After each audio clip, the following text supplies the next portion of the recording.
काव्ययोग काव्य संस्था आयोजित महाराष्ट्राचा लाडका कवी 2026 साठी मी करण गायकवाड माझी कविता पाठवत आहे। कवितेचं शीर्षक आहे मातीचा बंगला। शरीर तुझा मातीचा बंगला, हाड आहेत वीट त्याचे।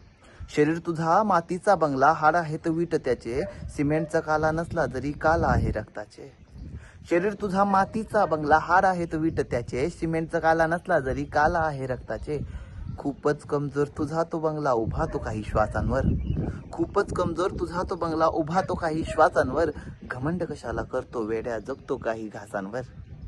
पैसा पैसा करतोस नेहमी, घेऊन कुठे ते जाणार तू। पैसा पैसा करतोस नेहमी, घेऊन कुठे ते जाणार तू। मृत्यूचं वादळ येईल आणि राखण माती होणार तू। स्वार्थाचा कमजोर पाया, बंगला जाईल पडून तुझा। स्वार्थाचा कमजोर पाया, बंगला जाईल पडून तुझा। आयुष्यभर कमवली पुंजी, देशील आता त्याला रजा। आयुष्यभर कमवली पुंजी, देशील आता त्याला रजा। धन्यवाद।